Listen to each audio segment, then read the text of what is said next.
The limited partner shares in the potential outsized returns of a well-planned and executed investment, but is a passive investor with no day-to-day operating requirements, whose liability is limited to the extent of their share of ownership. The limited partner has the maximum leverage on their most precious asset, their time. Now, they say you're the average of the people you surround yourself with. Are you looking to elevate your network, connect with individuals that bring your average up? The Limited Partner is more than just a podcast. It's a community to learn, to participate, to connect. There's no other community out there like this for limited partners. So subscribe to the podcast, but most importantly, join the community at thelimitedpartner.com. Welcome to the podcast with your host, Jake Wiley. Welcome, partners. This is your host, Jake Wiley. This week, I'm joined with Andy Alsop from The Receptionist. Andy, welcome to the show. Thank you very much. Great to be here, Jake. Man, Andy, you've got a really interesting background, and I can't wait to kind of dive into it a little bit for my audience here. But I guess tell me about your overall journey and how you got to where you are today in The Receptionist. Well, I am, what am I now? Like 28-year entrepreneur. So I've been doing this for a while. My journey of entrepreneurship started back when I was 19 years old. I started a restaurant, dropped out of college, started a bar with my buddies, turned into a restaurant, total failure. Probably one of my best pieces of education. I moved west to Santa Fe, New Mexico, and for about 22 years was working on different startups. I had started my own. I had been a part of startups. I had always been doing something in entrepreneurship. Never really worked for a big company. Almost always worked for just entrepreneurial pursuits. And I went through 3 or 4 or 5 different startups, had some success, had some real flame outs. And then after several years, I had been working with a company called UC Charting Solutions. And the CEO of that company, who is an awesome guy, brought us all around the conference room table. And he said, you know what? I've run out of money. Can't do this one anymore. And I said, I'm going to shut it down. And I thought to myself, am I going to keep trying to do this in New Mexico and try to start the next one? I have the benefit of the fact that my wife is from Denver and her mother, my mother-in-law, lives there. And I said to my wife, you know what? I want to go and bring my entrepreneurial life to Colorado. And so I worked with my mother-in-law. I said, hey, can I just sleep in your basement in Cherry Creek and in Denver, Colorado, and kind of get to know the entrepreneurial environment? So as a result of that, I got into the kind of Denver community, and I started networking with one CEO and met with another one. And just, there was so much going on in Denver that it kind of changed my perspective. And I said, this is where I want my entrepreneurial life to be. So it was really that whole journey. And there's another part to the journey, which is that I am one of 6 kids. I am the youngest of 6 kids. And 2 of my brothers, my oldest brother and then third oldest brother, both are extremely successful. One had taken a company public on the NASDAQ. It's a company called Progress Software, well-known company, $3-4 billion market cap. And he had taken it public. He went from the very first day where I actually went into a dentist office in Massachusetts where he had opened it up. And I was, as a kid, sitting there in his office. And then I watched it grow all the way to taking it publicly and then going into his offices after it was a publicly traded company and thousands of employees and stuff. And then my other brother is Stuart Alsop, who is a well-known venture capitalist, worked with New Enterprise Associates, and then went on to start Alsop Louis Partners, another well-known venture capital firm. And he's been a part of a lot of different startups that have done really well. So that's kind of my background. I've been the entrepreneurial route, but also had a lot of, sort of entrepreneurial siblings. So we all joke, actually, all 6 of us work for ourselves. None of us work for a company or anything. So we're kind of an entrepreneurial family. So that's kind of what took me to where I am now. That's a really cool story. So maybe we need to ask, what did your parents do when you guys were growing up that sparked that? Because that's not typical. It's true. My dad was a well-known journalist. Because I'm the youngest, and there's actually a differential of 22 years between myself and my oldest brother. Oh, wow. Same parents. So they called me their do-it-yourself grandchild. That's what my parents called me. And so that was a interesting experience. I had all these older siblings. I mean, my oldest brother, the one who had Progress Software, he was 22 when I was born, so he was into his first career when I was born. Right. Again, entrepreneurially. My father was a journalist, and with my dad back in 50s, 60s, 70s. Sorry, I said with my dad. I meant with my uncle. They both had a column together, syndicated across the United States, and he was a well-known journalist, as was my uncle. And so again, he was sort of working on his own, and also sort of entrepreneurial as well. He did work for Newsweek. He had the back page of Newsweek, which is a weekly space way back in the day when people actually read real magazines and things like that. And so I think that's really what spurred all of us to kind of be out there on our own. And he very much was like, I don't want to work for a company. And I think he gave that to us. And so that was really what ended up happening with our background. I think we saw our father there as a journalist kind of doing what he wanted to do. That's a really cool story. I mean, across the board, right? The whole family, but where it came from. Yeah, definitely. I'm proud of our family. We have a great family. I love it. So tell me, I guess, what gets you excited today? What's driving your passion? So now I go to Denver, right?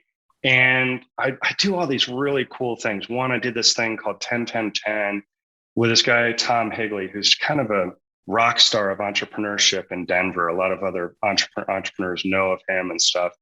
And he was doing this kind of nonprofit, but had a profit scheme to it, where he took entrepreneurs that had been really successful in the past and brought them together, and he wanted to solve 10 wicked problems over 10 days with 10 entrepreneurs. And this was the first time it had ever been done. So I was like his marketing director for this. And it was so cool because I got the opportunity to really just get into like the fabric of the Denver entrepreneurial community. Well, through that and a lot of other entrepreneurship, I ended up, not entrepreneurship, but kind of talking to other entrepreneurs. I met with these two guys, one guy in particular, Ted Guggenheim, who had a company called Text Us. And they had another startup within their kind of tiny little startup called the iPad Receptionist. It's something that they had started mostly at the encouragement of another venture capitalist, Brad Feld, also well known known well in the VC community and definitely known in the Denver environment as well. And they created an iPad application so people could check in and they would be notified when somebody came into the office. And Brad was like, I don't need a receptionist. I just need like an iPad to do this work for me. And they went and did that. And then Brad said, hey, it looks pretty good. Why don't you just take it out and make it into a business? So I met them, and I purportedly was going to be going in to help them and maybe consult with them, but it was clear they had no money. And so what they ended up saying, or I ended up saying, was, why don't I buy the iPad Receptionist from you? And they said, that would be awesome because we want to work on our core business called Text Us.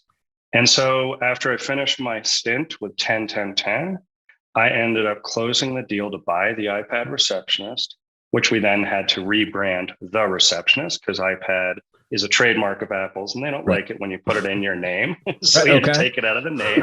Good to know. That's how we came with, exactly. Yeah. That's how we came to The Receptionist. And that, when you ask me what gets me excited, I took over this company. It was tiny. It was only installed in maybe I think it was 170 locations. We're now up over 5,000 locations. And it was just kind of like this embryo of a startup that had a minimum viable product that needed to be, added on to and actually bolstered and grown over time. But what I think that gets me so excited is the fact that we started on a journey. And when I bought that company, I was saying, I am going to go out and I'm going to get tens of millions of dollars of venture capital, and I'm going to really blow this thing up and make it into a huge enterprise. And I hired on some people. I brought on some people. I brought on my co-founder, Delane Berry, our director of engineering. And I ended up bringing on a lot of people as we were growing the company and stuff. And I remember I was actually meeting with my brother, Stuart, who was a venture capitalist. And he said, I look at this business. This business throws off a lot of cash. I don't think you actually need to grow this business through venture. You can probably just grow it bootstrapped. And I was like, wow, it almost, and that was a pivotal moment for me because it meant I felt as though I didn't have to follow in his shoes or in my other brother's shoes and do the whole venture capital route. I had taken on venture capital previously. I had seen what it does to the decision making. And that was really pivotal for me. And so we continued forward. And we were a typical kind of startup where things can get a little chaotic. It's really hard to make decisions. You don't know who to hire. Some people aren't working out. When an employee comes to you and says, I think we need to do something about this, that you say, oh, great, I'm going to do something about that. That sounds like a great idea. And I write it down on a piece of paper. Months go by and the employee said, what happened to that? Oh, I completely forgot about it. So what we didn't have at that time was a structure for being able to run the company. So in 2018, through a lot of work with our leadership team, we adopted Traction, which I don't know if you know it, but it's based on a book by a guy named Gino Wickman, Okay. The Entrepreneurial Operating System. And the book is actually called Traction, Getting a Grip on Your Business. And it gives you this methodology for how to run your business. And the very first thing it talks about that you have to do is you have to figure out your core values. And prior to that, I was like, core values, SMORE values, that stuff is a bunch of stuff people put on walls and things. And he makes a really good argument that what you need to do is to be able to determine what your core values are, because if you don't have your core values, you don't know who to hire, you don't know who to retain, you don't know who to let go if you have to let go. And it was sort of a dawning for me that we created these core values and then adopted the rest of Traction. There's something called a virtual traction organizer. I highly recommend it for anybody who's listening to this. I've gone through so many startups that have just been chaos. Once we truly adopted Traction and lived Traction, everything became much easier. Going back to that earlier example, when an employee now comes to us and says, we need to work on this, there's a process for how you actually elevate things to a leadership level or to the level it needs to be, and then cascade it back down again. So you can say, this is what we actually decided about it. So now employees aren't sitting around saying, I told you about this months ago, what happened? They're actually getting the answer to their question and what the resolution to it is, whether it might be, we're not going to do it right now, or we are going to do it in the future, or we're going to, whatever the disposition of it is. All of that was critical for us. So and I know I'm taking a long time on this, but so the next step we had it was only about 10 months ago. I had watched a video by Inc.com with Simon Sinek about his book, The Infinite Game. And the Infinite Game is all about determining what is your why. And he has some famous videos about how you determine your why. But then he goes on to talk about your just cause. And your just cause is kind of founded by your why. What is pulling you from behind? What are your experiences and your background that have changed you and made you into the person you are? And then what are your experiences as a company that make you the company that you are? And then there's your just cause, which says, where are you going to take that why and how are you going to go forward with it? Well, we talked about the fact that our core values were really important. And what we ended up realizing through our whole leadership team and the people, this collection of amazing people I've brought together, is that our why is, and I can even, read to you our why. This is something that took us a while to come to, but it's to build a company that operates with compassion, lives with integrity, and fosters strong human connections. So the human part of it was so important to us. That's what we got from our core values. We ended up discovering what our just cause is. And this is something that I'm passionate about, the leadership team is passionate about, the employees are passionate about. To build a world where a company's profits fuel the mission to be in service to its employees and the community. And I just read it again because it's to build a world, right? It doesn't mean to build the receptionist, not just, or to build Denver or to build whatever. It's to build a world where a company's profits fuel the mission to be in service to its employees and the community. That has led me to something else that has become really important. I'm going on a lot of podcasts talking about it.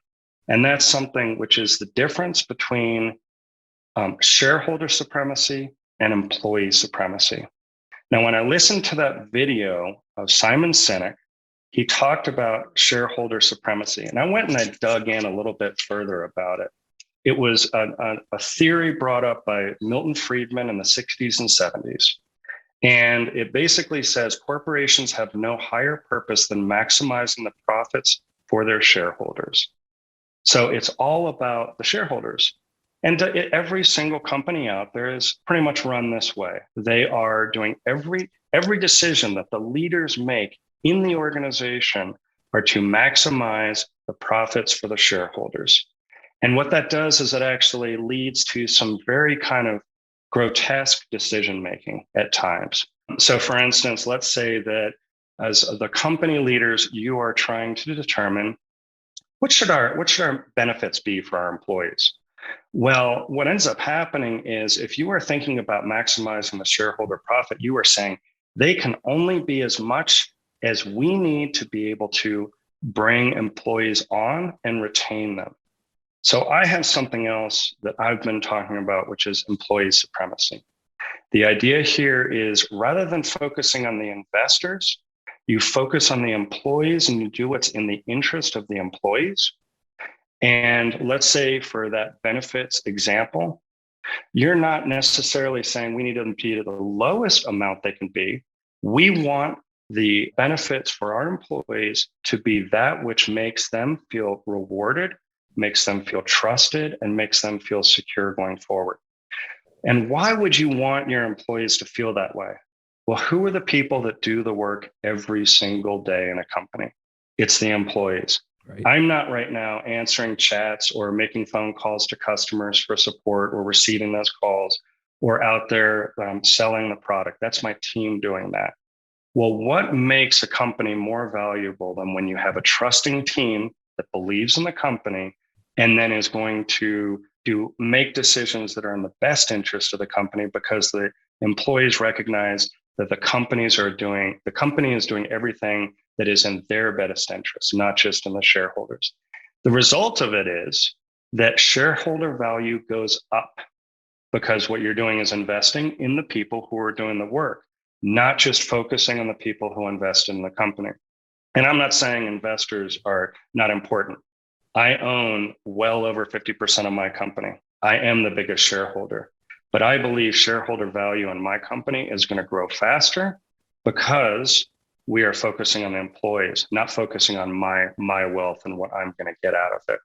So I know that was an extremely long description about what I get excited about, but you might be able to hear from my voice. This is what I'm really excited about.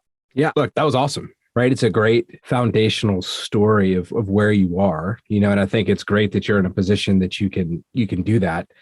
And then I think it's really awesome that you're getting out there and spreading the message, right? Because it's not just about the receptionist. So I would like to tie that back in, but you're looking at business just differently, and you're being an evangelist for the long-term view, right? Because you're saying, look, if we build the right foundation, the value is going to be significantly more. And the foundation starts with our employee. And that makes sense. It does make sense. And I think that when you think about shareholder value, it's measured like today. What's going to make the most sense today, not tomorrow, right? Like I have to answer the question today, like what's our value, right? Lower cost, higher revenues. And every company can probably do that in spurts, both of them at the same time.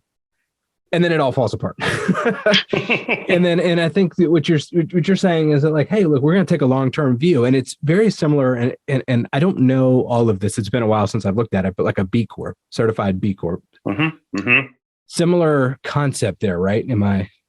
Yeah. That's funny you say that because one of part of the traction model is that you do quarterly rocks. And one of the quarterly rocks for Sarah Reimer, who is our director of people operations, she comes from a sustainability background. Yep. So she went to the B Corp certification because they have a lot of the things around, sustainability, environmental impact, global warming, all those kind of things, part of their assessment. And she came back to me and said, A lot of the stuff they're asking in B Corp is a lot of the stuff we're doing, which is being socially responsible. Right. And you made a key point, which is if you focus on today, or maybe even only the 90-day cycle, you're going to make very short-term decisions. And then what happens is, let's say, for instance, you don't make the quarterly numbers. What do? You say, what is our biggest expense? It's employees. Better get rid of some of our employees. And what does that do for trusting teams when the person sitting next to you, or now virtually, is now fired because the company didn't make its numbers? Are you really going to feel like, wow, this is a great place to work and I feel really strongly about it? So now you're looking long term, and this is what Simon Sinek talks about. It's about the long game. And so B Corp is definitely about the long game. And what I think is employee supremacy over shareholder supremacy is about the long game. Let's tie it back to The Receptionist, right? I'd like to hear how this all works, right? In reality, because it makes so much sense, right? And I think that if you have the wherewithal and the foundation, you start your company right, like you can take it down that road versus like trying to take over a company that's got investors that are like, look, this is what I want. This is my way or the highway type of thing. But how is The Receptionist doing? How is that all tying together? Like, give us some specs there. There's some great stuff that's happened as a result of this, and just know we only came up with this just cause in like April, right? But what had been happening was we were operating the company, but did not recognize, we didn't have a name for it, but we had been operating the company the same way. So when the pandemic hit in March, a lot of our competitors, almost every one of our competitors is venture backed. Almost every one of them had to reduce headcount. We didn't have to reduce headcount. We didn't have to reduce salaries. We actually hired people through the pandemic. We increased benefits.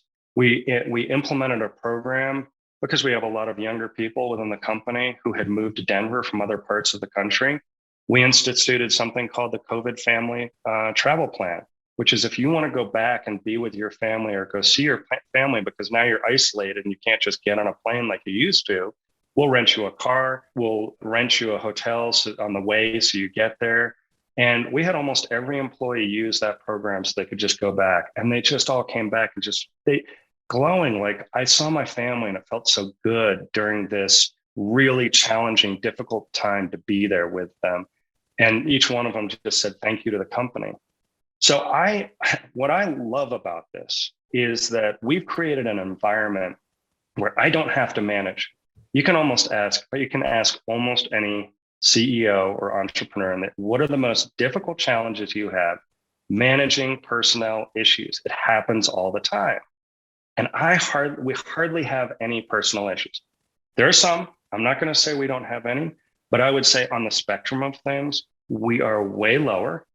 And we don't have to say, okay, when you get on a support chat, I want you to respond this way, then respond this way, then say this. We live under our core values, which are fabric, fun, authentic, bold, respectful, innovative, and collaborative. And so what happens is our employees are showing their full personality with customers. And we get all of these comments of like, this is the best company I've ever worked with. And we're making authentic decisions so that, when let's say that a customer needs a refund, that something happened. It's terrible right now. Customers are saying, we've closed our office. We say, we have an annual fee and you signed up for an annual fee and they come to us. We say, okay, we'll go ahead and refund that amount. We're not like one of those slimy companies saying, hey, shareholder supremacy, the investors need to get as much of this cash as possible. Don't give them any money back. And they go away. The customers go away first saying, I had a great experience with your employee and you treated me right. Right. So what do? They go on to tell other people about our company and how great we are to work with. So it's kind of this like, self-sustaining cycle that goes on. And as I said, I'm not sitting here having to say, okay, I got to get together with my director of sales because we've got that issue in the sales department where these two people don't like each other and they're doing, none of that happens. Right. Because we're just a team of people and they know that the company is there for them, so. I'm going to take a little bit of a side trip here to hopefully make some of this conversation a little bit more timeless. When you talk about employees and being able to go back home or be with their families, in years, the COVID impact will probably dull, but I hope that this podcast stays out there forever. It was a really scary time. You go back a year and a half ago, and we all thought the world might be ending, right? Everybody was sent home. And there's a lot of single people just sitting at home by themselves, can't go out, can't go to the store, can't socialize. Like you're seeing people on Zoom. And even in the beginning of time when Zoom wasn't that, everybody was doing it yet, it was really hard for a lot of people. And I think that I just wanted to highlight the benefit, I guess the thought that you put there was not just this nice little perk. I mean, from a mental health and like sanity of people, because at that point in time, people didn't know if the world was coming back. you know? and it's we're not out of the woods yet, but it feels like we're coming on the tail end of this thing. We're coming to a new normal type. But I applaud you for the foresight there.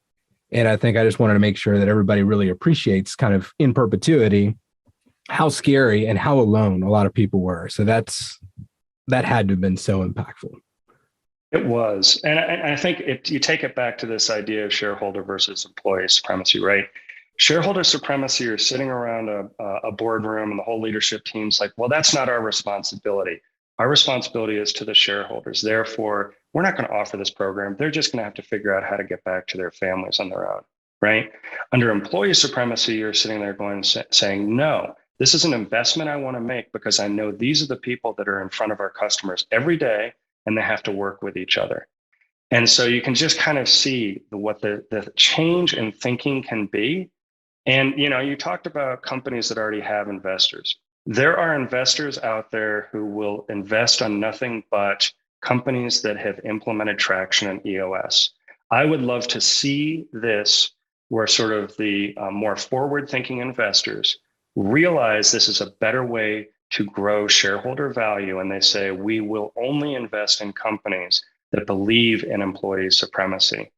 And I've said this before, is that I'm a capitalist, right? I own, 60, 70% of this company. I want that value to go up. In the end, I'm a capitalist. I want to see the shareholder value grow. But I don't want to do it by being kind of icky and saying, oh, we're not, maybe I'm taking giant bonuses in the background and the employees don't know about it, and I can't be authentic with them and tell them what's going on or have kind of an open, authentic discussion with them.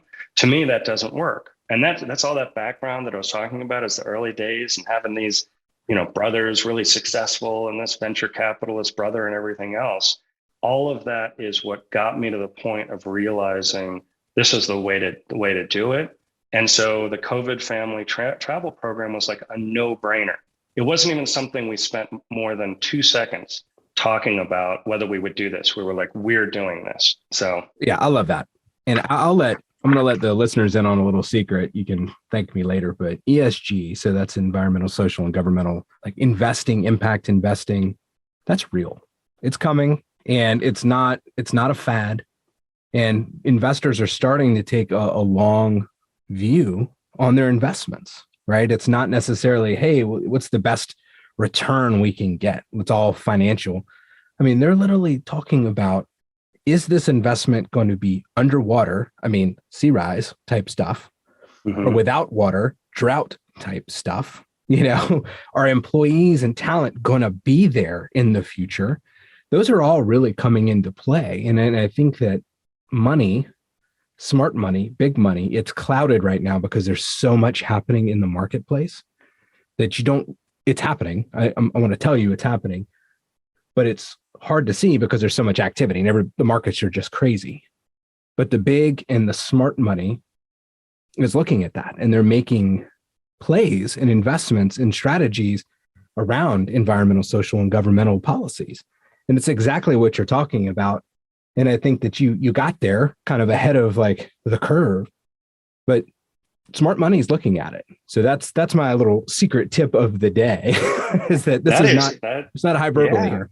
I agree with that. And that's a good point. And I'm glad you reminded me of that, because I think every time I've done one of these podcasts, I've had these conversations and actually become a little bit more aware of other things going on. And I think that is an excellent example, because that's the place where something like this can start.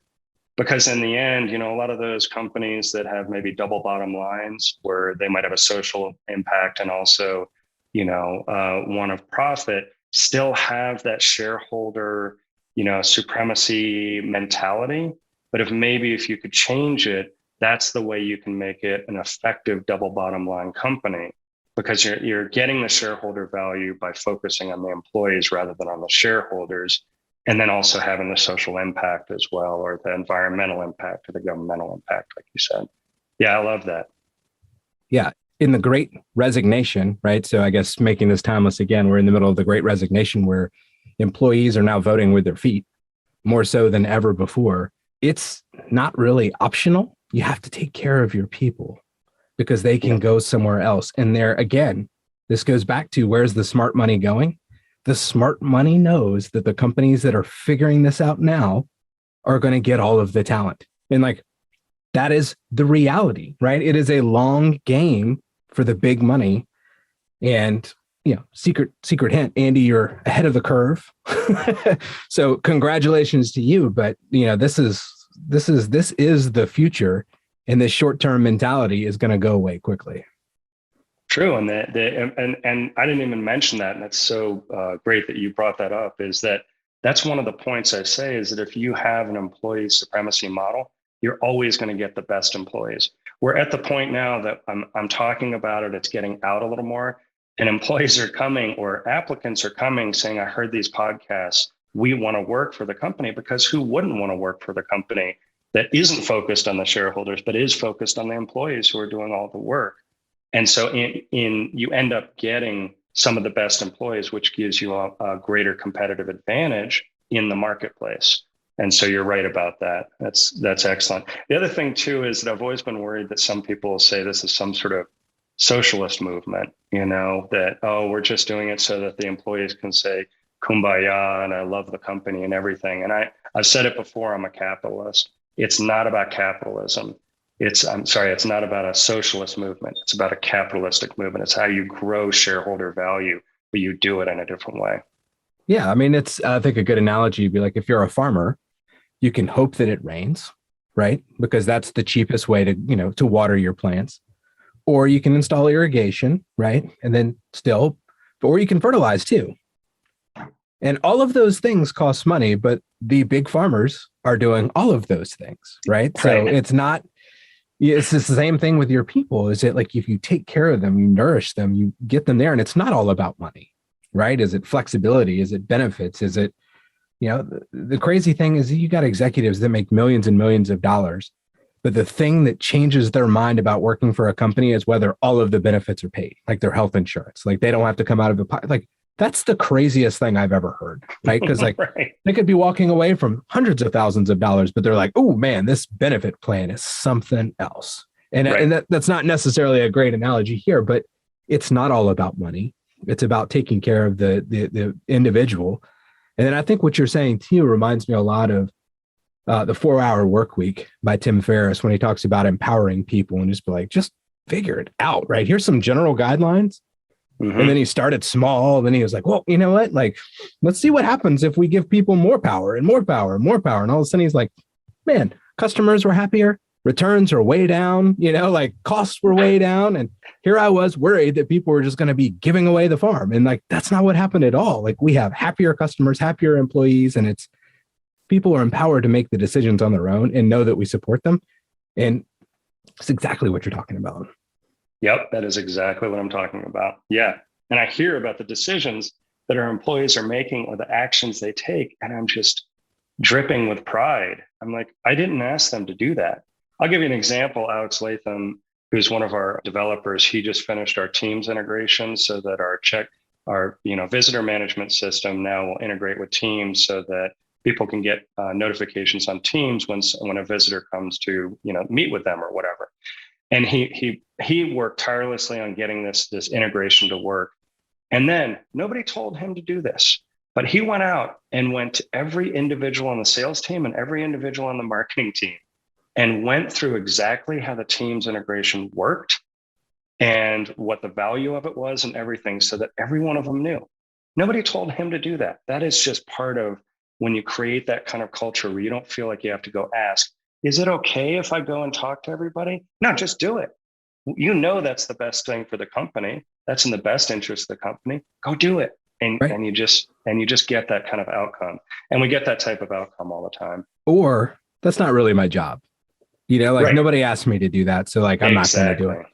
And I think when you have Exactly. people saying like, this is me, right? This represents me here. And this is my role. It's like the analogy of a football team. Everybody's got to play their part or you're going to lose.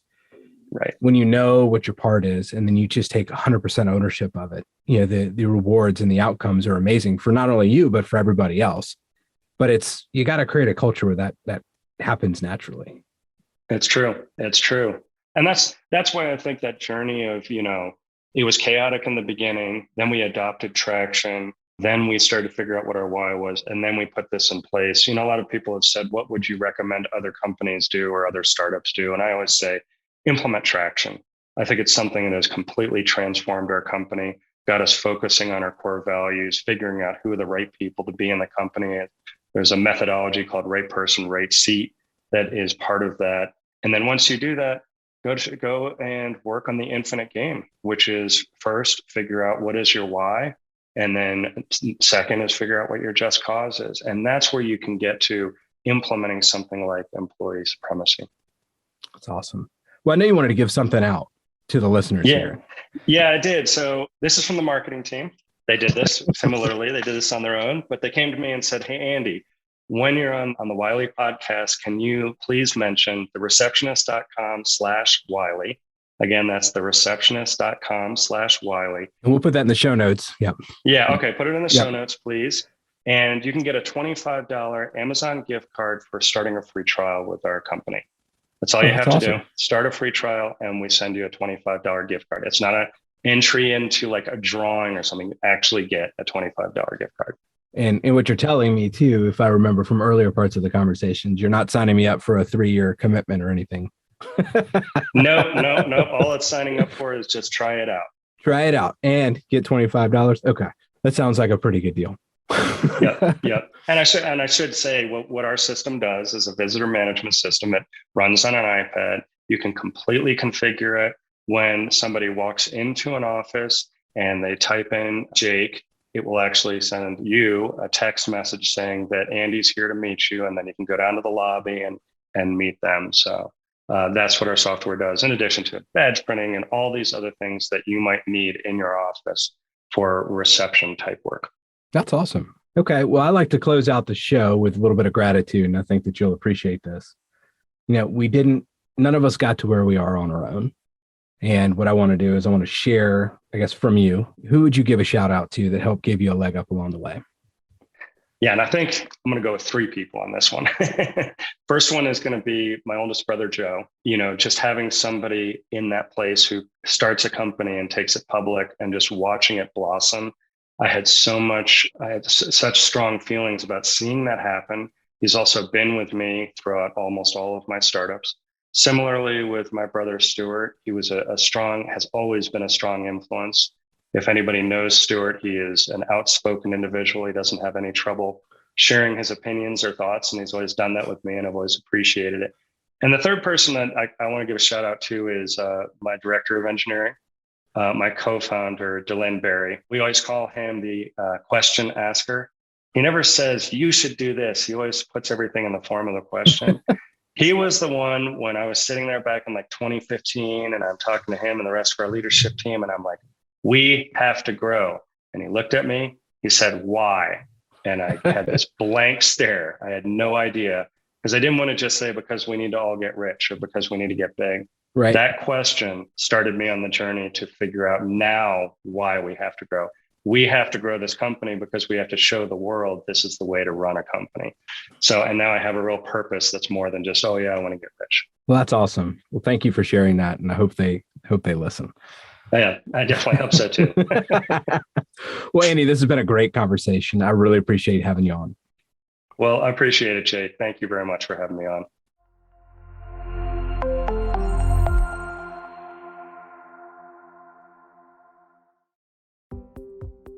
I hope you've enjoyed this episode of the Limited Partner Podcast.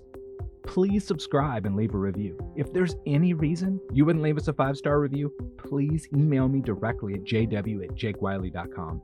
Your feedback is always appreciated. Now, the show is just the tip of the iceberg in terms of the limited partner community.